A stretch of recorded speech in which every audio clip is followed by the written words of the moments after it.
Assalamualaikum warahmatullahi wabarakatuh. Selamat siang. Waalaikumsalam warahmatullahi wabarakatuh. Waalaikumsalam warahmatullahi wabarakatuh. Ya.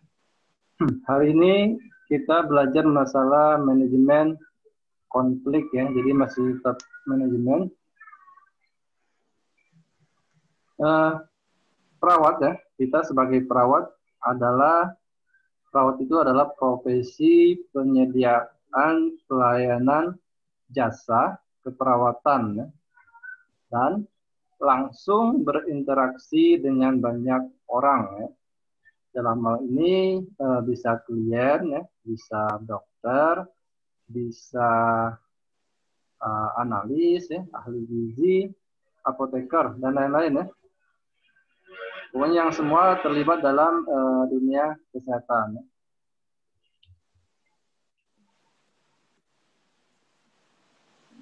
Ya. Jadi kita itu akan selalu berinteraksi dengan tim kesehatan yang ada di rumah sakit ya, baik itu di satu ruangan ataupun di luar ruangan ya. Dan ketika tim atau kita memandang suatu masalah atau situasi dengan sudut yang berbeda, itu yang disebut dengan konflik ya. Jadi konflik itu kalau kita memiliki sudut pandang yang berbeda ya, itu namanya konflik. Tetapi pada kenyataannya perawat itu seringkali mengambil tindakan menghindar ya. Jadi banyak perawat itu kalau ada konflik, kalau ada masalah itu biasanya langsung menghindar ya, karena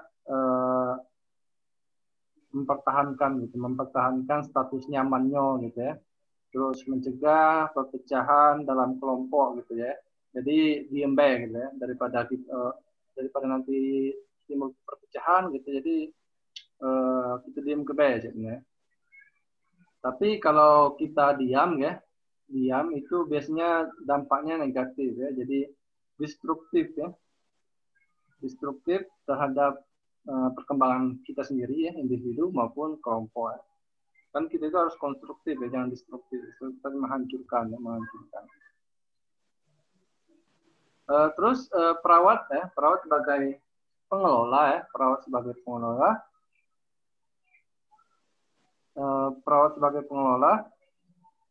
artinya kita sebagai seorang manajer ya, memegang peranan dalam menentukan strategi dalam memecahkan suatu masalah.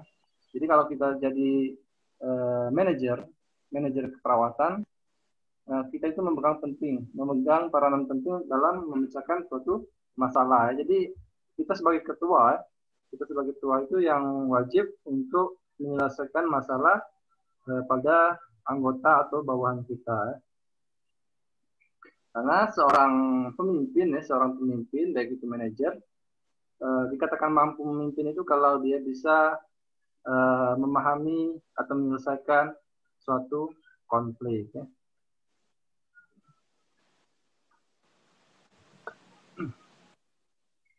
Konflik, ketika Anda mengalami konflik dengan seseorang ya, ada satu faktor yang bisa membedakan antara konflik yang merusak dan konflik yang memperkuat hubungan ya, yaitu sikap kita ya. Jadi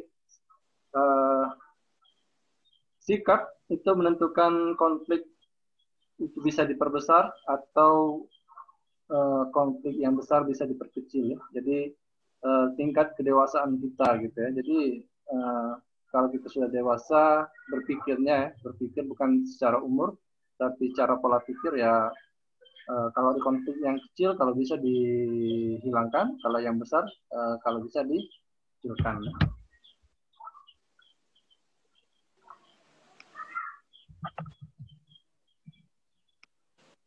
Pengertian konflik menurut beberapa ahli. Yang pertama itu Narjana ya, 1994. Konflik adalah akibat situasi di mana keinginan atau kehendak yang berbeda atau berlawanan antara satu dengan yang lain. Jadi menurut rencana itu konflik itu timbul karena ada keinginan atau kehendak yang berbeda atau berlawanan. Ya, jadi satu yang pengen begini, satu pengen begitu, jadi itu dinamakan konflik ya. Jadi perbedaan keinginan dan kehendak.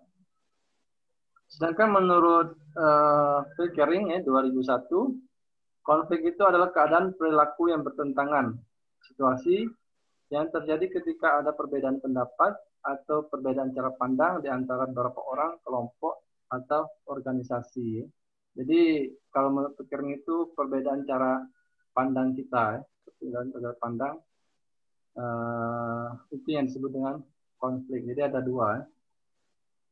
Intinya konflik itu perselisihan, perselisihan ketika terjadi tujuan gitu ya, keinginan itu bertentangan dengan orang lain gitu.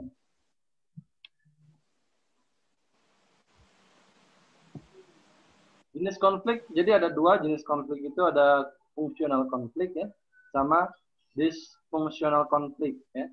Untuk fungsional konflik, konflik yang fungsional artinya konflik dari sisi positifnya ya. Kalau yang fungsional konflik, sama yang dysfunctional konflik, konflik yang dysfunctional konflik yang memerintahkan tercapainya tujuan kelompok. Nanti di slide selanjutnya ada ya, membahas masalah negatif ataupun positif dari adanya konflik. Jadi bukan hanya negatif ya konflik itu, tapi ada sisi positifnya juga ya.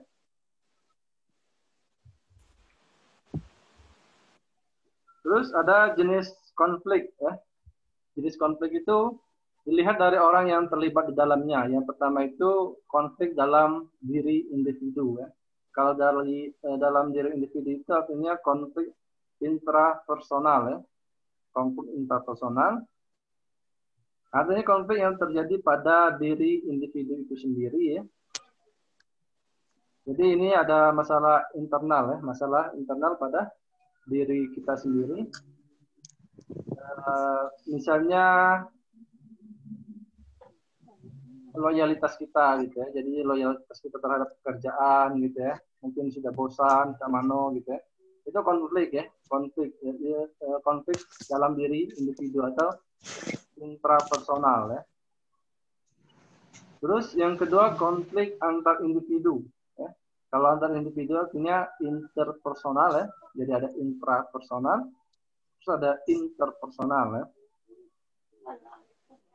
Konflik interpersonal ya terjadi antara dua orang atau lebih ya, di mana nilai dan tujuan ataupun keyakinan yang diyakininya itu ya berbeda dengan orang lain ya. Itu kalau interpersonal, jadi ada perbedaan ya. Misalnya ya konflik satu perawat dengan perawat lain gitu ya. Jadi itu atasan dengan bawahannya gitu ya. Itu antar individu atau interpersonal ya. Jadi ada intrapersonal, ada interpersonal. Terus kelompok antar individu dan kelompok ya. Antara individu dan kelompok. Terus ada konflik antar kelompok dalam organisasi yang sama. Terus ada konflik antar organisasi atau antar kelompok. Konflik antar individu dalam organisasi yang berbeda ya. Jadi konflik antar individu dalam kelompok itu intrakelompok namanya ya. Jadi individu sama kelompoknya satu kelompok ya, tapi ada konflik gitu ya.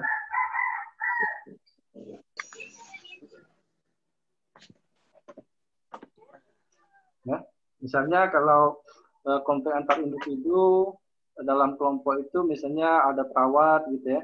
Ada perawat melakukan tindakan perawatan, terus dia tidak mendokumentasikan gitu ya, tidak didokumentasikannya. Jadi nanti ada masalah perawat yang lain ya, perawat yang lain. Jadi konflik ya. Jadi itu ya, jadi jenis konflik ya, mulai dari intrapersonal sampai konflik antara individu dalam organisasi yang berbeda. Ya. Jadi mungkin kalau yang organisasi berbeda itu perawat dengan analis ya, atau perawat dengan bidan gitu ya. Jadi ada masalah gitu ya. Mobil.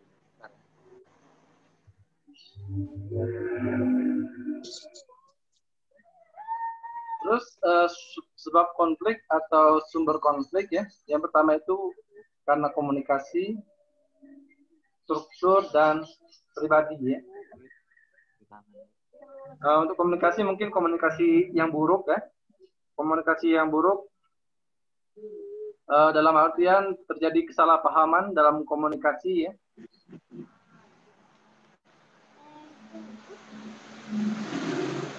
Ya, jadi itu cara salah komunikasi ya. Yang pertama itu ya. Informasi tidak lengkap mungkin ya. Terus tidak dipahami, sulit dimengerti, mendua gitu ya, individu manajer yang tidak konsisten ya. Jadi yang pertama itu masalah komunikasi untuk konflik ya. Marah. Sana di tangan sana. Jangan megang sana. Kotor. Dikit baik bacanya. Ya. Terus yang kedua sebab konflik struktur ya. Struktur. Misalnya adanya perebutan kekuasaan, kepentingan ya. Terus persaingan untuk memperebutkan sumber daya yang terbatas atau saling ketergantungan antar kelompok.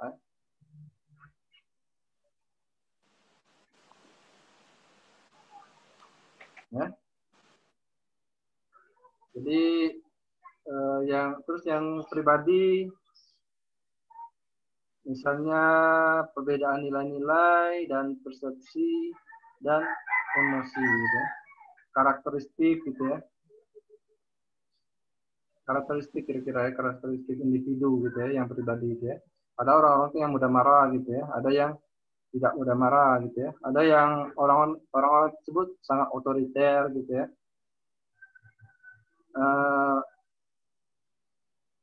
atau senang merendahkan orang lain gitu ya. Itu sebab konflik ego gitu. Jadi ada 3 ya, mulai dari komunikasi, struktur sampai pribadi masing-masing ya. Emosi gitu ya. Terus tipe-tipe konflik ya. Tipe konflik itu ada beberapa ya. Ada konflik vertikal, konflik horizontal, konflik garis staf, sama konflik peranan ya. Untuk konflik vertikal, konflik terjadi antara atasan dan bawahan ya. Jadi untuk konflik vertikal, konflik terjadi antara atasan dan bawahan ya. Misalnya karu dengan perawat pelaksana dan lain-lain ya. Itu namanya konflik vertikal. Terus ada konflik horizontal ya.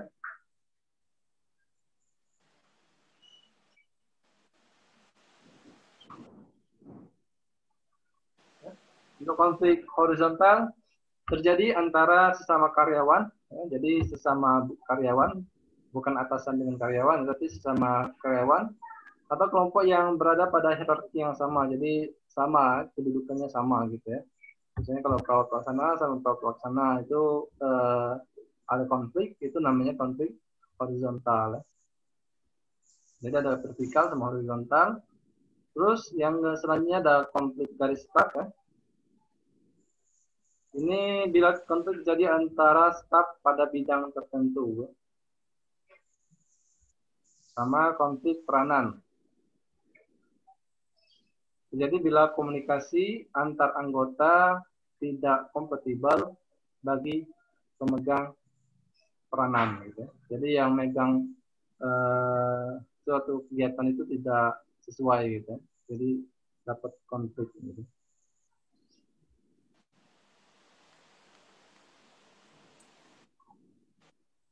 Terus 3 hal pokok ya dalam konflik.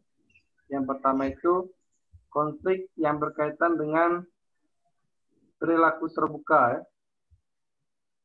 Konflik berkaitan dengan perilaku terbuka bisa muncul karena adanya ketidaksetujuan antar individu dan kelompok yang dibiarkan memuncak gitu ya. Jadi diamkan gitu ya. Jadi konflik yang terjadi yang muncul karena adanya ketidaksetujuan antar individu dan kelompok yang dibiarkan memuncak. Terus konflik muncul, yang selanjutnya konflik muncul karena ada dua persepsi yang berbeda ya. Sudah digambarin ya. Ada yang nyebut ke-4, ada yang nyebut ke-3 gitu ya. Itu sebab konflik juga ya. Terus adanya perilaku yang dilakukan secara sadar oleh salah satu pihak untuk menghalangi tujuan pihak lain. Ya, kalau ada memang ini memang ada biang keroknya kalau yang ini ya. Ada penyebabnya, satu orang yang memang sengaja menimbulkan konflik gitu ya. Terus manajemen konflik ya. Manajemen konflik itu adalah langkah-langkah yang diambil para pelaku ya.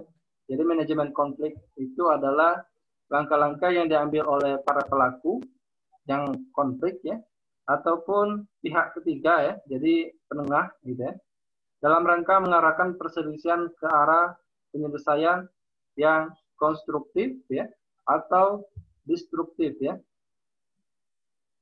Ya, jadi manajemen konflik itu artinya langkah-langkah yang diambil oleh orang yang berkonflik ataupun orang ketiga, pihak ketiga yang menengahinya dalam rangka mengarahkan perselisihan ke arah yang lebih konstruktif ya, ataupun destruktif, membangun ataupun menghancurkan gitu ya.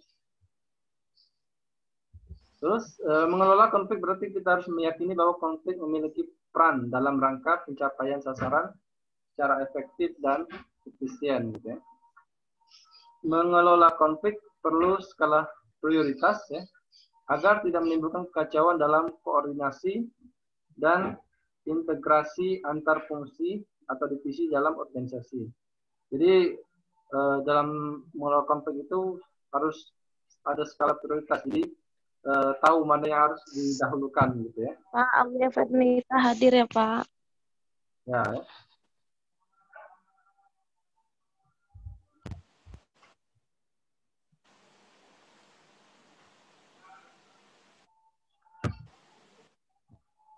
Terus gaya penyelesaian konflik ya.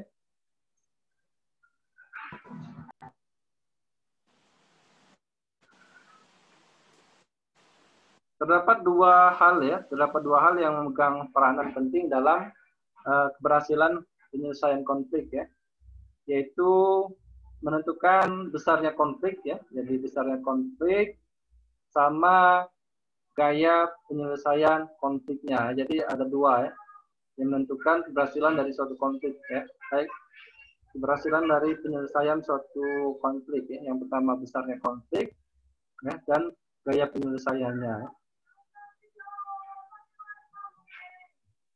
Untuk besarnya konflik ya, jadi kan ada dua tadi ya, selain besarnya konflik, terus gaya penyelesaian. Untuk besarnya konflik itu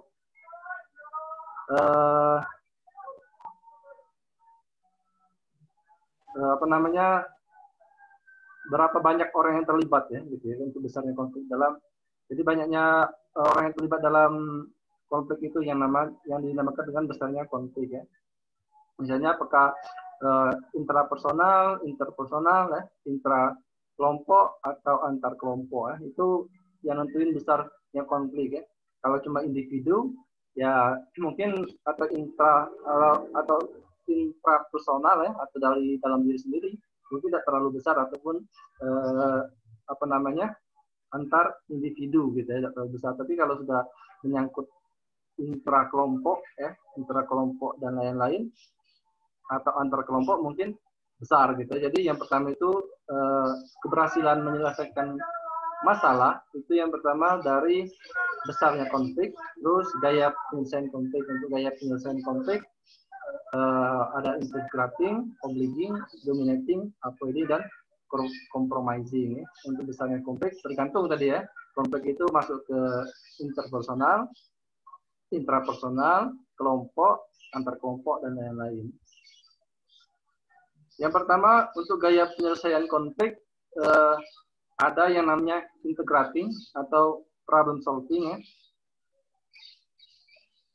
Proses integrating itu ada integrasi berkaitan dengan mekanisme pemecahan masalah ya. Jadi problem solving itu artinya pemecahan masalah.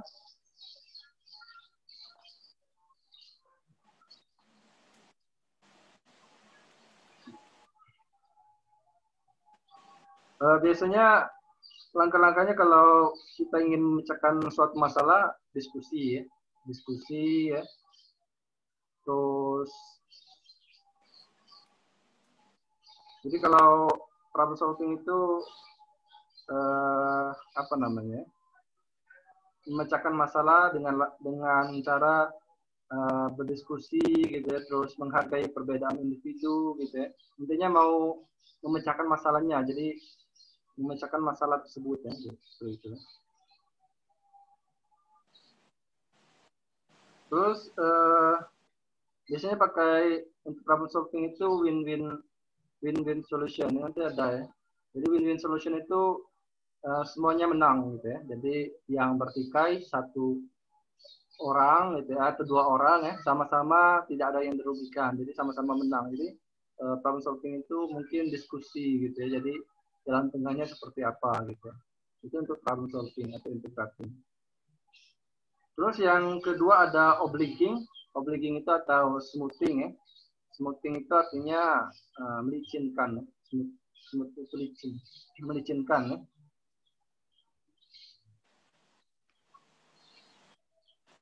Untuk obliging atau smoothing itu seseorang yang bergaya obliging atau smoothing lebih memusatkan perhatian pada upaya untuk memuaskan pihak lain gitu ya.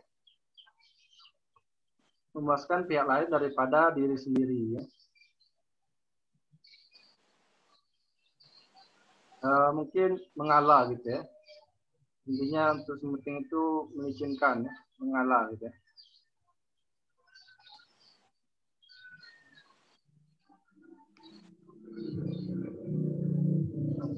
Jadi ada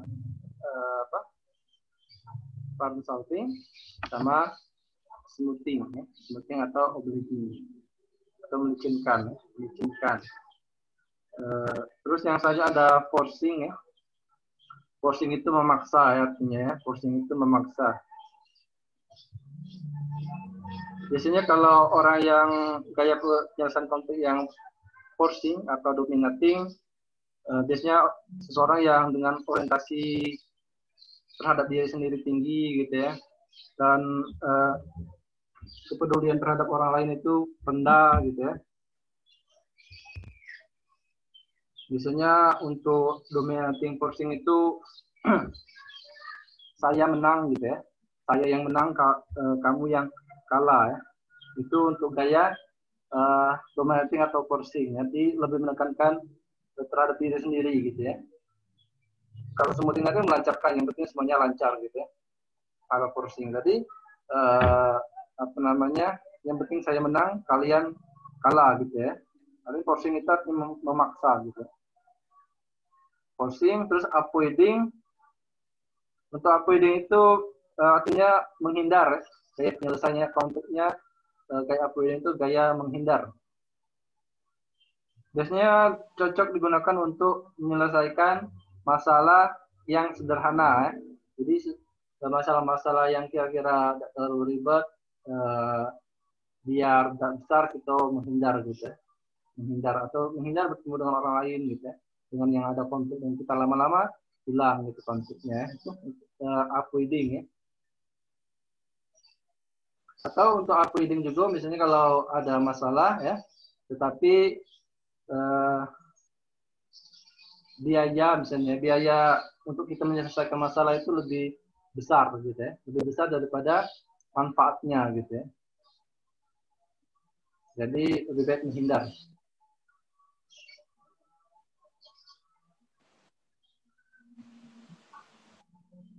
Yang selanjutnya gaya penyelesaian compromising ya. Untuk compromising biasanya untuk compromise itu saling memberi ya, saling memberi dan saling menerima gitu ya. Kita memadukan kepentingan kita dengan kepentingan orang lain gitu ya. Itu untuk compromise ya.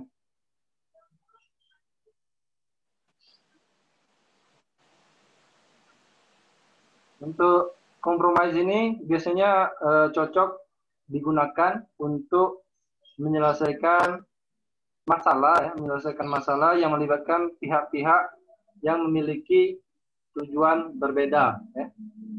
Tujuan berbeda tetapi memiliki kekuatan yang sama gitu ya. Itu compromise ya. Biasanya kalau perawat ya banyak yang compromising ya. Jadi kita mementingkan kepentingan diri sendiri tapi juga mementingkan kepentingan orang lain ya. Jadi terus pendekatannya saling memberi dan menerima gitu ya.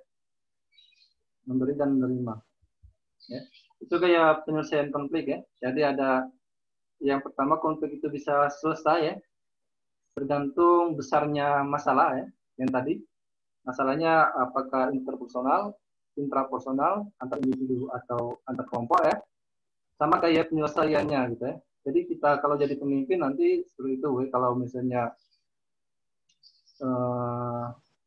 kita jadi pemimpin terus ada masalah, tentuin dulu gitu ya.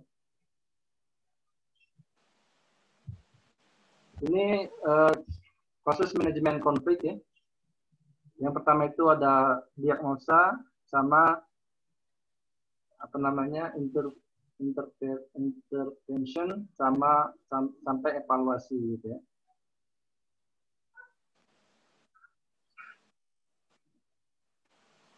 Jadi proses manajemen konflik ya atau langkah-langkah dalam memecahkan masalah tadi ya meliputi proses diagnosis ya, terus intervensi sama evaluasi ya. Evaluasi itu feedback ya. Feedback itu evaluasi ya, kata lainnya ya. Untuk penentuan diagnosis ya, penentuan diagnosis merupakan dasar dari keberhasilan suatu intervensi tadi ya. Jadi penentuan diagnosis yang benar gitu ya, menentukan intervensi gitu ya atau keberhasilan ya.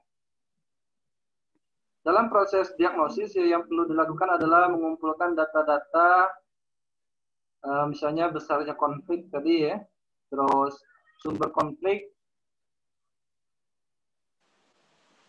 dan itu ya. Jadi untuk diagnosa yang tadi ya menentukan besarnya konflik sama sumber konflik ya, besarnya konflik yang tadi ya sama sumber konflik. Terus selanjutnya dilakukan analisa data ya, analisis ya. Dianalisis penentuan analisis ini menentukan besarnya gaya yang akan dipakai tadi ya, gaya yang ada 4 tadi ya. Mulai dari gaya integrating sampai compromising, ada avoiding tadi ya. Jadi proses manajemen konflik itu yang pertama diagnosis dulu ya, menentukan yang measurement ya, menentukan besarnya konflik ya, sumber konflik ya. Terus setelah selesai dianalisis ya, dianalisis data-data tadi ya, terus menentukan gaya penyelesaian masalahnya gitu ya, yang tadi ada beberapa tadi.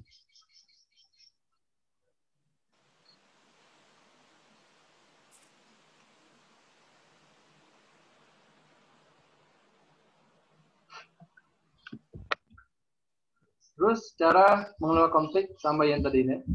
Memahami konflik, hindari salah mendeteksi ya. Tidak peduli masalah atau menganggap ada masalah tapi sebenarnya ada. Jadi yang pertama itu measurement tadi ya. Hindari salah deteksi ya.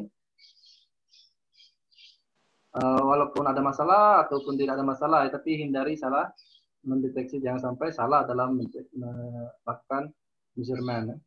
Terus diagnosa kenali siapa, gitu ya, apa, mengapa, di mana dan bagaimana alternatif mengatasi konflik, gitu ya. Terus menyepakati solusi, pelaksanaan solusi, sama evaluasi atau feedback tadi.